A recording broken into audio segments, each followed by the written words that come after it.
¿Qué onda, chavos? Pues esta vez les traigo un pequeño gameplay de Assassin's Creed Odyssey.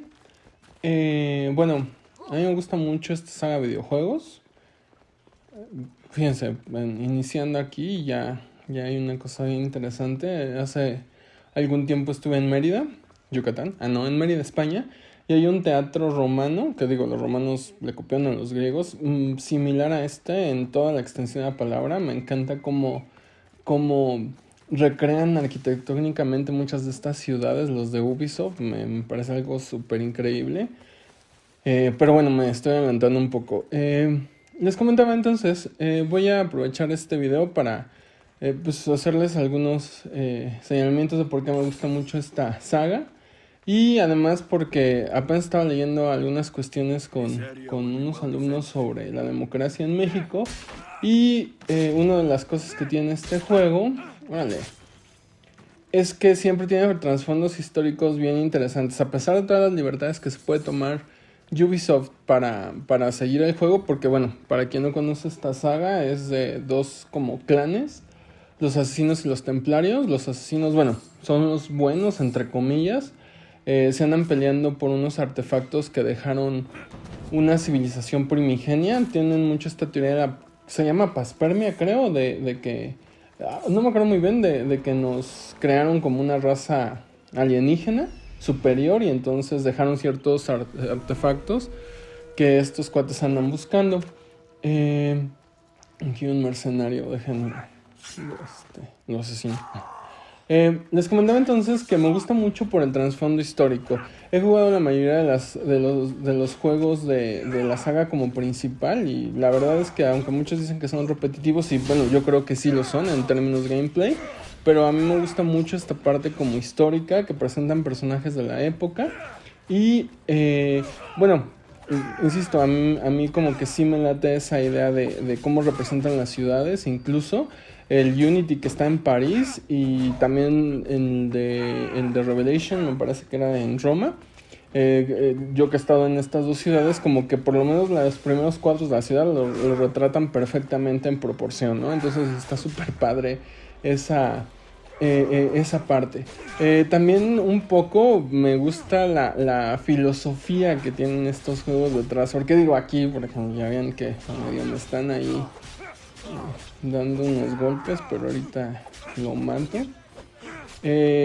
Aparte de esta situación de a lo mejor violencia, ¿no? Del juego, tiene como un trasfondo filosófico medio nihilista. No sé si estaría correcto en llamarlo así, pero creo que a falta de una mejor palabra, lo diría. Fíjense, tiene esta idea de que los asesinos tienen un credo. Ya me están matando este cuate, a ver si no tengo que correr. No, su credo dice: nada es verdad, todo está permitido. Y entonces como que de pronto, vaya, como son asesinos, como que tienen esta idea, es que se permite todo. Pero en realidad tiene unas interpretaciones bien interesantes, porque me parece que precisamente es en el Unity donde habla de que de pronto parecería esta idea que es un permiso, ¿no? Para hacer lo que quieras. Pero en realidad por eso decía que era la cuestión nihilista, que más bien se refiere a que solamente está el ser humano. No hay un Dios, no hay exactamente una moral encima del ser humano, sea, creada por algo más, sino que simple y sencillamente son las decisiones. Simple y sencillamente es aquello que tú construyes, que tú crees. Por eso nada es verdad. Y en esa situación todo está permitido, que el único responsable de tus actos vas a ser tú. Entonces, insisto, no sé si Ubisoft tiene esta interpretación filosófica profunda, pero a mí me encanta esta idea. Bueno, aquí hay que darle una vueltecita. No tengo mucho tiempo jugando esto. Bueno, ya le he dedicado como 40 horas, pero tengo como un tercio de la aventura, porque me he dedicado a subir un poco de nivel al Alexios, que es el personaje de este juego. Creo que puedes elegir entre... No creo. Puedes elegir entre Cassandra y Alexios. Yo me fui por Alexios. Y mejor, a ver, voy a ir hacia lo que es la polis. La polis de Atenas, perdón. Fíjense, les comentaba que estaba leyendo algo sobre democracia y precisamente estaba jugando este Assassin's Creed y me pareció súper interesante porque, por ejemplo, aunado al concepto de democracia, que es exactamente muy griego, está esta idea de la polis, la ciudad como tal. Esta situación de que de ahí viene, por ejemplo, esta palabra de metrópolis y que está marcada por esta dicotomía de lo griego y lo bárbaro, es decir, aquellos que eran civilizados y todo lo que no era civilizado. Y ahí en esa civilización se incluía esta parte de la democracia. Fíjense. Es el salto del águila, creo que se llama. Esa estatua de Atenas está súper chida. Eso que se ve a lo lejos se supone que es el Partenón. No he ido a Grecia, entonces no sé qué tan exacto sea. Sin embargo, yo creo que sí tiene fidelidad. Entonces comentaba, ¿no? Ahorita que estoy en Atenas, en esta parte de Ática, que era precisamente la capital cultural de esta región. Y precisamente en ese momento yo creo que la capital cultural y política del mundo. Por lo menos del occidental, aunque digo, cada quien tiene su situación, pero para el pensamiento occidental yo creo que es así. Digo que no tengo mucho recorrido en el mapa, creo que llevo como un tercio. Y esta historia está precisamente ubicada en la guerra del Peloponeso, donde estaba peleando Atenas contra Esparta, la liga del Peloponeso, me parece, contra la de Delos. Y vaya, por ejemplo, hay un personaje, les digo que en los Assassin's Creed siempre hay personajes, está Pericles. Creo que ahorita no tengo ninguna misión con él. Pero bueno, podemos ir a su casa, creo que está... Voy a hacer esa misión que se va a lo lejos y vamos a pasar por su casa. Bueno, les comentaba, ¿no? Esta idea de lo griego y lo bárbaro y cómo la civilización, las polis griegas eran el núcleo cultural en ese momento. Y precisamente en Atenas estaba esta idea de la democracia. Y estaba fundamentada mucho, obviamente, en teorías de filósofos atenienses, pero también está defendida en este momento por Pericles, que aquí lo marcan como el padre de la democracia. Para quienes no sepan quién es Pericles, ahorita se los presento.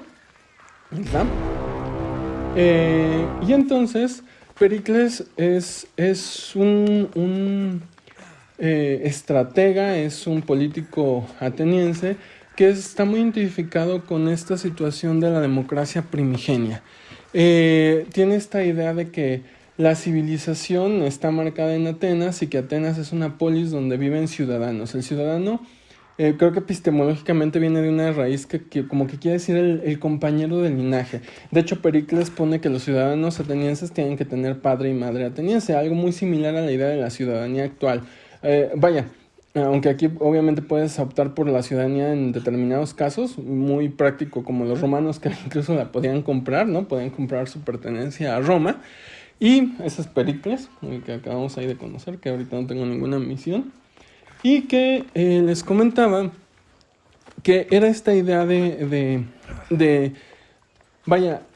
quien pertenecía a la ciudad, quien pertenecía a Atenas, entonces era un ciudadano, era civilizado y obviamente tenía que tener participación en los asuntos públicos. De hecho, esta idea de Pericles del gobierno, de la mayoría del gobierno de los más, muy asociada a la idea, por ejemplo, de Demócrito, de que la democracia siempre es preferible a cualquier otro sistema de gobierno, porque precisamente da eso, ¿no? Es esta situación de que otorga intereses y opiniones, ¿no? Que recorren transversalmente cualquier tipo de clase. Miren, fíjense, aquí están unos muros donde está el mochuelo de Atenas, ¿no? Porque se supone que Atenas era también la cuna del pensamiento, aunque mataron a Sócrates. Pero bueno, en fin, les comentaba entonces que Pericles tenía esta idea de que, primero que nada, la patria, ¿no? En la ciudad, en la república, el ideal de donde eras, tenía que ver mucho con la comunidad. Entonces, uno de los mayores honores que no solamente los griegos lo tienen, sino varias civilizaciones, pero es que el mayor honor, por ejemplo, también era morir por los más, era morir por el bien de la comunidad. De hecho, por ahí hablaban de que el sujeto más inútil para una comunidad, sobre todo en el aspecto ateniense y de la democracia ateniense, era aquel que no participaba en ninguno de los asuntos públicos. Es decir, aquel que participa en los asuntos públicos es el máximo del ser humano social, ¿no? Esta idea de que somos seres sociales, pero también somos seres sociales que vamos por la comunidad, y en el aspecto de las democracias es porque participamos en los aspectos públicos. Pericles, por ejemplo, también estableció esta cuestión muy marcada de los poderes legislativo y judicial. En esos casos no era como de elección directa, sino más bien hacían sorteos donde cualquiera podía, independientemente de su clase social, podría salir elegido, y entonces era una forma de hacer que todos participaran. De hecho, aquí algunos dicen, ¿no?, que es como una primera idea del populismo. Fíjense, ese templo se ve también súper chido. Y les comentaba que entonces Pericles, por ejemplo, les daba como un sueldo ya a los que participaban en la asamblea, para que en caso de que fueras pobre no tuvieras así como esta idea de que no pudieras trabajar solamente en la asamblea, sino que al estar recibiendo un sueldo, pues a eso te dedicaras. No durabas, había puestos que solamente duraban un día, algunos que duraban un año y que eran, insisto, de rotación. Y eso hacía que podías incluir a todos los demás. Fíjense qué bonito templo. Les digo que me gusta mucho esta cuestión de lo histórico que ponen aquí los que programan el juego. Ese es Apolo, creo. Sí es Apolo. Creo que sí, por la viborita, o será Zeus. Bueno, aquí no me sale de quién es el templo, pero o es Apolo o es Zeus, nada más uno de esos dos. Y les comentaba entonces que Pericles entonces hablaba sobre esta situación y sobre todo esta idea de que la ley sin subvenciones, es decir, sin que realmente hubiera dinero, hubiera la infraestructura para hacerlo, pues solamente era papel mojado. Algo que también era interesante de Pericles es que dentro de estos ideales de la democracia es que para que tú participes en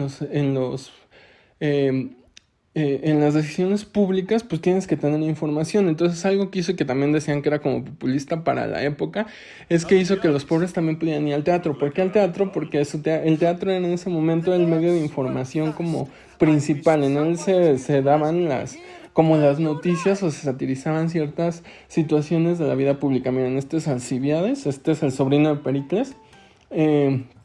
También aquí lo presentan, medio raro, pero lo presentan. Algo que también es interesante es como, por ejemplo, este Alexios tiene como sexo con hombres y mujeres, ¿no? Algo que también como que es muy griego, esta idea de que no había esta situación como muy binaria en cuanto al sexo. De hecho, por ahí leí alguna vez que decían que en la cuestión sexual era muchísimo mejor el sexo entre hombres, porque por una cuestión medio misógina, los hombres eran como perfectos y era donde sí se podía ver la cuestión sexual. Pero bueno, volviendo entonces a esta cuestión de Pericles, donde hablaba mucho sobre esta situación de la colectividad, del gobierno de los más.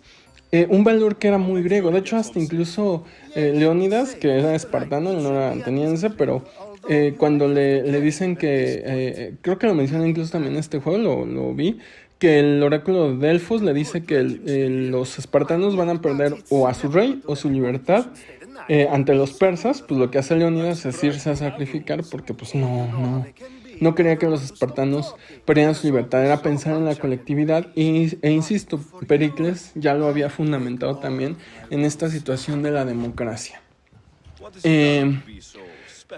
La democracia también está basada en un valor que nosotros teóricamente tenemos, ¿no? Que es esta cuestión de la igualdad, que tiene que ver con la abolición de los derechos de nacimiento, que no implica que esta igualdad, que está peleado con la valía personal. La valía personal también, la valía individual también cuenta. Por ejemplo, en los cargos que eran de elección directa, pues sí importaba mucho cómo te habías desarrollado, qué conocimientos tuvieras, y entonces ahí sí valías para elegirte o para reelegirte. Este cuate me está encargando que creo que cuida al borracho. Sí, ¿no? Entonces, bueno. Y también hablaba mucho sobre la cuestión de la emancipación de la religión como otro valor de la democracia, esta cuestión de la idea del Estado laico. aunque Atenas, digo, como varias ciudades de la antigüedad todavía tenían esta influencia de la religión, pues se trataba de velar, ¿por qué no? De hecho, aquí creo que hacen un juicio a Anaxágoras, no me acuerdo si él también lo acusaron de impiedad, que era en pocas palabras que te acusaban de ateísmo, y que Pericles trataba de alejarse de eso, porque de pronto el que el Estado tomara decisiones con base en la religión, pues era muy peligroso, ¿no? Algo que todavía se ve actualmente y que debería de ser un valor completamente vaya, que no se pusiera ni siquiera tantito a prueba. Pero bueno, mientras cargamos el borracho, les decía entonces que vaya, haciendo este nexo con estos ideales de la democracia primigenia, yo estaba leyendo ciertos artículos acerca de cómo los mexicanos no tenemos una democracia muy joven, una democracia incluso que parecería que de pronto viola incluso estos supuestos primigenios de la democracia ateniense. Por ejemplo, ahorita que comentábamos acerca de la emancipación de ciertos poderes como la religión o incluso los económicos de la política, pues obviamente aquí no se ve. Incluso Pericles decía que el respeto a la ley en una democracia es importante, pero porque no solamente es el temor al castigo, sino el hecho de que cada quien tiene esta situación de creer que la ley es importante, porque la ley va a tratar a todos igual. A lo mejor aquí los mexicanos, digo, es una de las cosas por las que muchas personas de pronto no obedecen la ley, porque tienen la convicción y a lo mejor con justa razón de que la ley no nos trata igual a todos, y por lo tanto no tiene ese sentir en el pecho la ley como algo democrático y algo justo. Es como una situación bastante... es una función incluso que yo llamaría cognitiva. Esta idea de que tú realmente creas que la ley es algo, es un valor que a ti te sirve para algo. De hecho, Pericles y los atenienses, miren, fue una trampa. Pero ahorita mueren estos. Tenían esta idea de que la ley, ¿no?, y el conocimiento tenían que venir de la mano, y entonces también establecían esta situación de la educación y sobre todo de que la idea de que el debate y la retórica deberían estar siempre presentes en la discusión política. No nada más era hacer las cosas por hacerlas, sino convencer y realmente convencer con argumentos.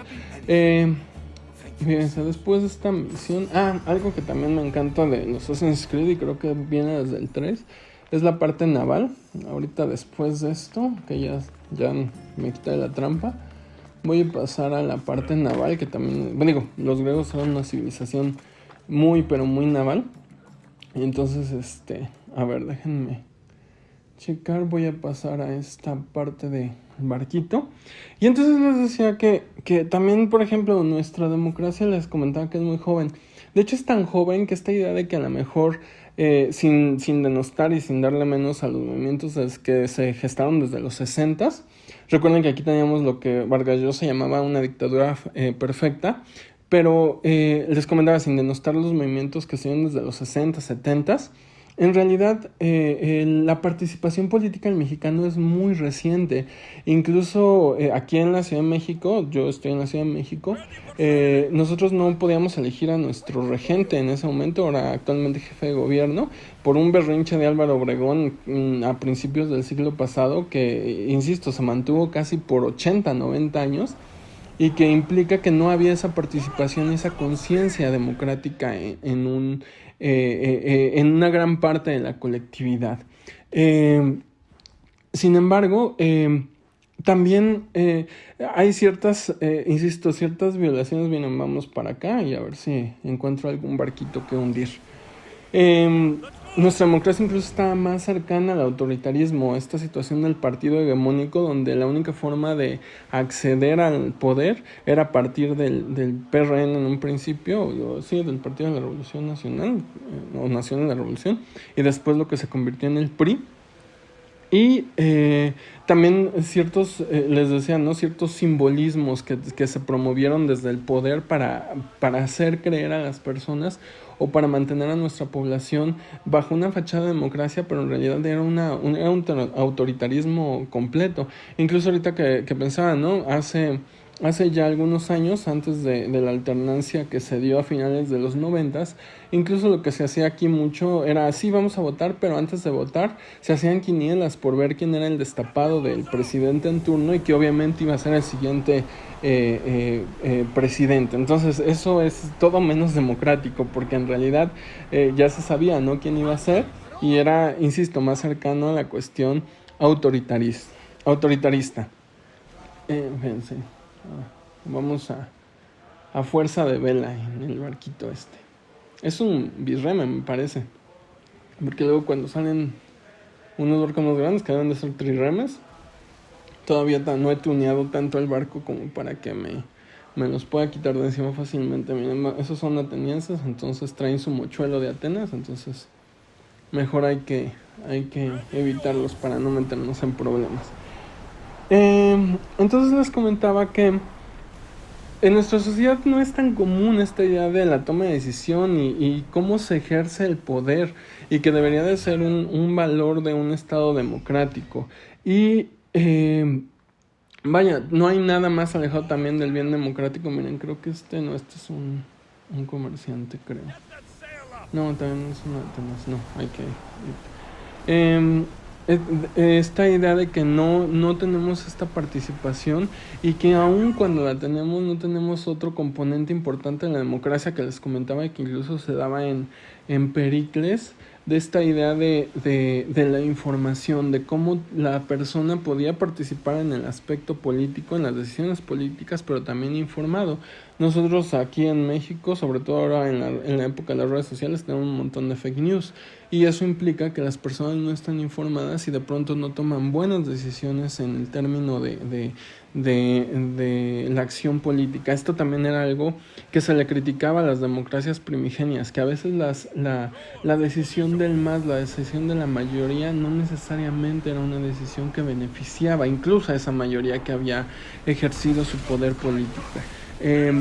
Incluso estas cuestiones de saber si hay democracias como indirectas o democracias directas, por estos votos directos o votos indirectos como se da en Estados Unidos, y que también el valor de ciertas... ahorita es que se ha dado mucho aquí en México de la idea de los referendos, de las consultas, pero que también no necesariamente son correctas, porque de pronto pueden dar más bien la ilusión de la... Miren, estos sí atenienses, ya le busqué pleito, pero ya... Aquí se abren dos, ¿no? Lo puedo abordar. Pero vamos a hacer algo más impresionante. Vamos a partirlo por la mitad. A ver. Es que me llevan las olas, pero ahí voy. Es que hay que enfilarlo.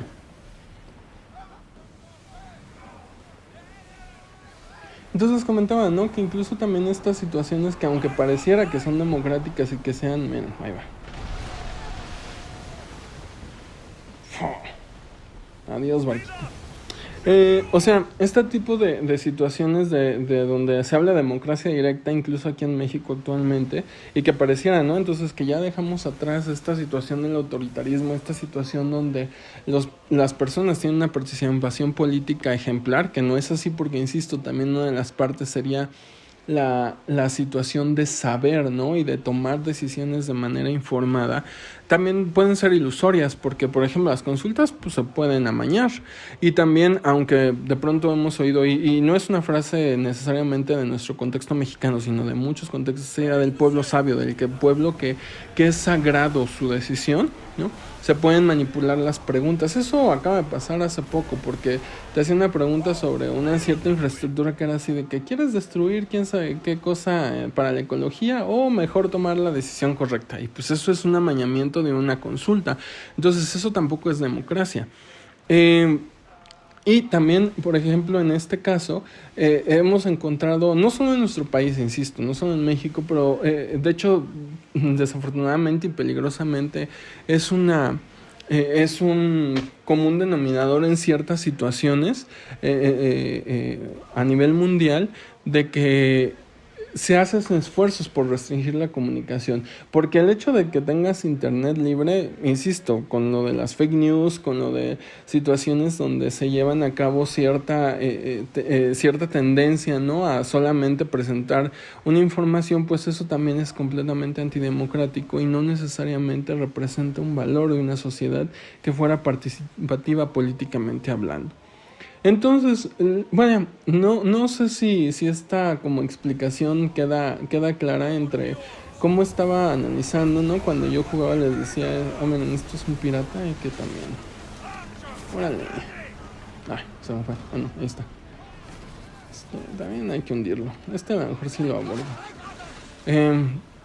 Bueno, pero les decía, entonces, por eso como conectaba esto, ¿no? De cómo representan esta parte donde la democracia, ¿no?, está en pelea contra una cuestión oligárquica, donde se están peleando estos dos grandes poderes de este contexto griego y que, insisto, representan sistemas de gobierno completamente diferentes y que teóricamente dirías, bueno, pues la cuestión democrática tendría que ser mejor. Sin embargo, pues la guerra del Peloponeso al final la terminó ganando Esparta. Sí, no necesariamente porque la democracia no fuera vaya, lo correcto o la mejor forma de tomar decisiones, por ejemplo, en este caso, en términos de una guerra, sino también porque les decía que hubieron varias cosas como pues esta situación donde no necesariamente la toma de decisiones por la mayoría era efectiva, ¿no? Era eficiente. Tómala, miren, es la patada espartana, creo. No me acuerdo cómo le llaman aquí. Y entonces no es una situación que fuera, que la democracia, insisto, fuera, se tomaran mejores decisiones, ¿no? También porque de pronto la democracia parecía en ciertas ocasiones más impuesta incluso que una situación de oligarquía, y había ciertas cuestiones como los ostracismos que de pronto se utilizaban para mal. Los ostracismos eran juicios donde la asamblea o parte de la asamblea tomaba decisiones acerca de mandar al exilio a ciertos personajes que a lo mejor ya habían acumulado mucho poder, pero de pronto se utilizaron más bien para beneficio personal, y también porque de pronto, no vuelvo a repetirlo, en esta situación de que la mayoría tomaba decisiones, no necesariamente eran decisiones informadas, porque también de pronto las tomaban, como ahorita hablábamos, al contrario de muchas decisiones que tenían que tener una cuestión laica, las tomaban en una cuestión religiosa o en una cuestión moral, que eso, por ejemplo, también podríamos encontrar ciertas. Miren, sí lo voy a abordar o mejor lo voy a romper. Difícil decisión. Creo que mejor lo voy a romper. Les comentaba entonces que todavía se da, ¿no?, esta idea de que de pronto decidimos, pero no con base en información, sino más bien en cuestiones a lo mejor incluso hasta morales. Vaya, y les comentaba que también y era lo irónico en nuestra situación actual ahorita en abril de 2020, que también algo que ayudó mucho a los espartanos en su pelea contra los atenienses es que en ese momento hubo una epidemia, porque pandemia es global, una epidemia creo que dicen que de tifoidea. De hecho, Pericles muere de tifoidea, Pericles y sus hijos. Y entonces, vaya, eso también debilita mucho el estado ateniense, porque no solamente Pericles, sino mueren muchas personas, lo que les permite a los espartanos tomar Ática, y que en un primer momento también representó la caída de esa primera democracia ateniense. Aquí no sé, como les digo que no terminé el juego, me parece que hay, bueno, ahí se van a tomar alguna libertad histórica, porque creo que Alexios al final mata a Pericles, no tengo ni idea. Pero bueno, eso es en lo que en realidad pasa. Pericles muere y se va una de las grandes cabezas de la democracia ateniense, y también su población pues es diezmada por esta cuestión de la les digo, creo que es tifoidea, no me acuerdo muy bien, pero es una epidemia que se desata aquí en Ática, y de hecho aquí hacen referencia en el juego. Al principio también hay una epidemia que se está dando y supongo que se refiere a... Vale, entonces vaya, estos eran los como pensamientos que iban pasando por mi mente con esta situación de conectar este videojuego, ¿no?, y este contexto histórico con algunas situaciones que actualmente estamos pasando, que les decía, estábamos también analizando. Miren, llegué a Eretria. Es que aquí hay uno del culto de Cosmos, que son los más malos de los malos en este juego. Y bueno, por eso les comentaba que entonces me gustó mucho este juego, porque sí conecta y sí, vaya, desde mi punto de vista y desde cierto conocimiento histórico básico que uno puede tener, pues sí conecta ciertas actuaciones con lo que realmente pasa y con lo que realmente pasó y con lo que realmente pasa en alguna de estas situaciones, ¿no? Pero bueno, a ver, es que ya llegué otro, creo que me van a pedir un favor. Ya hundí muchos barcos, ya ahorita ya no. Pero bueno, en fin. Pues bueno, los veo en el siguiente video, ¿no? Espero que les haya gustado este gameplay con un choro mareador también que aquí le agregué.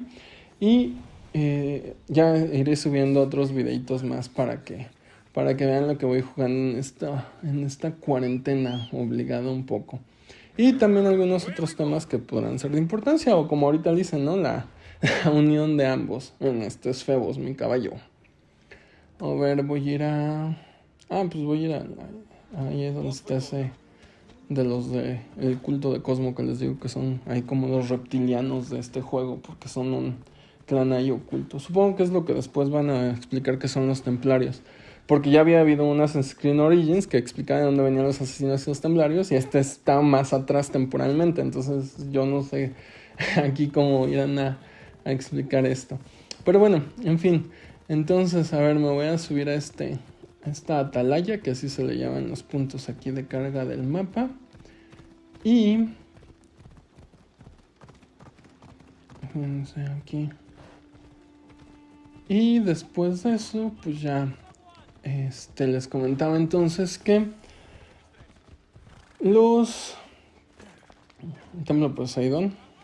Pues sí, claro, es que estoy más cerca del mar. A ver, bueno. Entonces comentaba que espero que les haya gustado este pequeño gameplay. Y los que pues ya han jugado Assassin's Creed, pues ahí conectan muchas cuestiones históricas. Pónganse a leer de pronto, porque les digo, aparte de las libertades, hay unas cosas que sí, que sí los marcan mucho en este tipo de juegos. Y sin ser una cuestión así súper educativa, pero vaya, puedes tú agarrar y como que completar un poco la historia verdadera. Pero fíjense, bueno. Entonces, nos vemos en el siguiente video. Me despido con esta pequeña vista. Nos vemos.